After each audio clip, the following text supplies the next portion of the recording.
Samajwadi party के एक वरिष्ठ और कदावर मुस्लिम नेता ने राष्ट्रीय महासचिव पद से दिया इस्तीफा।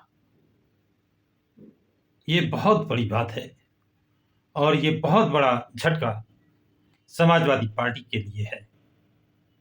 वो कौन कदावर नेता है जिसका महत्व मुलायम सिंह के पीरियड से था। 4 बार वो सांसद, 1 बार राज्यसभा सदस्य रह चुके हैं। तो साथियों, वो नेता है सलीम शेरवानी। वो पहचान के लिए मोहताज नहीं है और ये बदायूं से सांसद हुआ करते थे। आज उन्होंने दिल्ली में मुस्लिम समाज के लोग, धार्मिक, सामाजिक और राजनीतिक लोगों की एक मीटिंग आहूत की। उस मीटिंग में उन्होंने पूछा कि समाजवादी पार्टी और भारतीय जनता पार्टी में अंतर क्या है।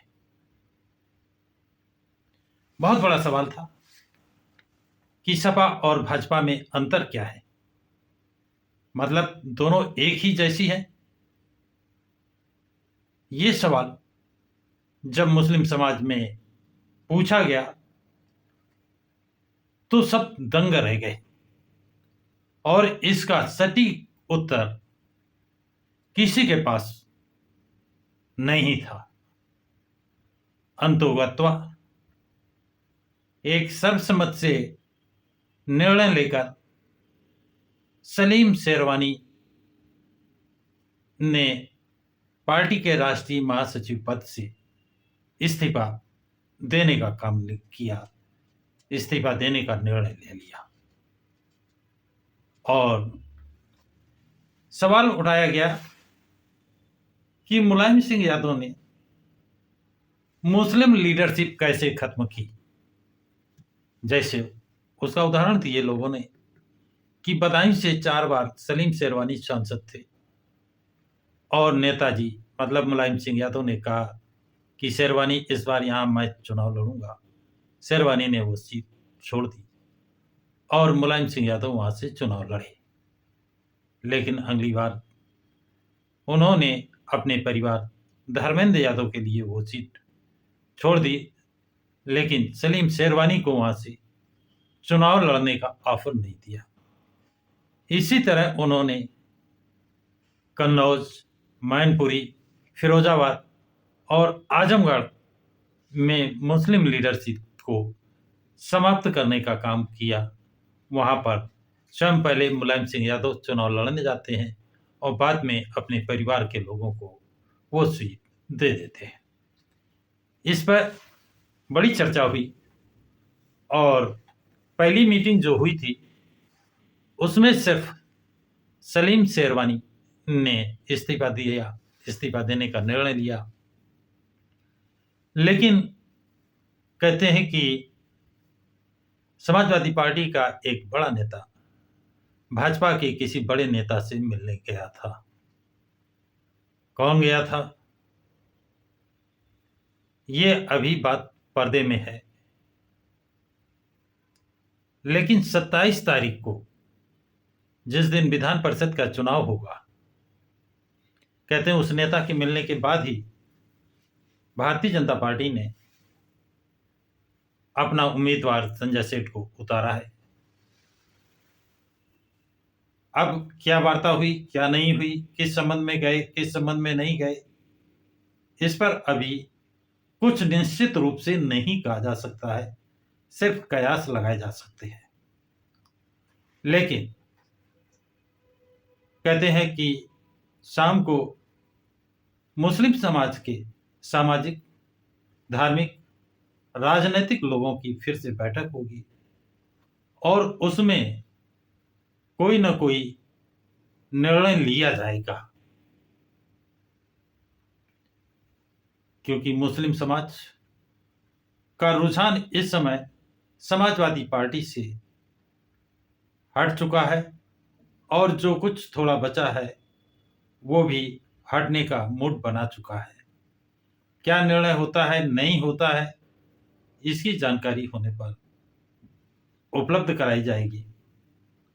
लेकिन एक चीज जरूर है कि राजपथ चैनल के सैयद कासिम और अनुपम मिश्रा, घूमता आईना के, ये दो लोग, जिसमें खासकर सैयद कासिम ये इस बात को कहा करते थे कि 2024 के प्लेयर अखिलेश यादव नहीं है, और अब ऐसा लगता है कि उनकी बात अक्षरशः सत्य साबित हो रही है और मुस्लिम समाज वास्तव में समाजवादी पार्टी से दूरियां बना रहा है।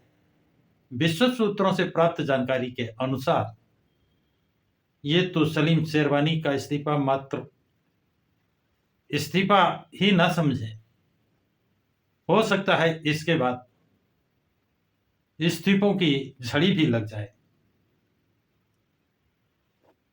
ये एक संभावना व्यक्त कर रहा हूं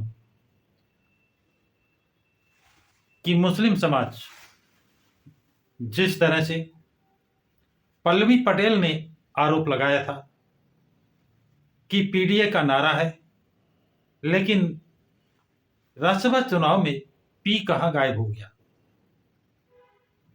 जो 3 उम्मीदवार हैं, एक भी पिछड़ा वर्ग का नहीं है और उन्होंने खुली बगावत की थी। इतना ही नहीं, वो राहुल गांधी के भारत जोड़ो यात्रा में बढ़ चढ़ कर हिस्सेदारी ली, उनके साथ कार में भी बैठी। और आज मुस्लिम समाज ने जो दिल्ली में बैठक की है उसमें भी सवाल उठाया गया है कि ए का मतलब अल्पसंख्यक है या अंगड़ा है। यदि अल्पसंख्यक होता तो जिनके 32 विधायक हैं और सारा वोट मुस्लिम का समाजवादी पार्टी के लिए है, तो एमएलसी में मुस्लिम क्यों नहीं। ऐसे साबित हो गया कि अल्पसंख्यक नहीं बल्कि अंगड़ा है। पीडीए का मतलब पिछड़ा, दलित और अंगड़ा,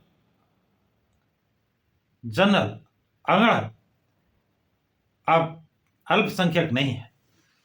तो ये एक बेचैनी का विषय है, चिंता का विषय है। और ये अगर सत्य साबित हो गया 27 को,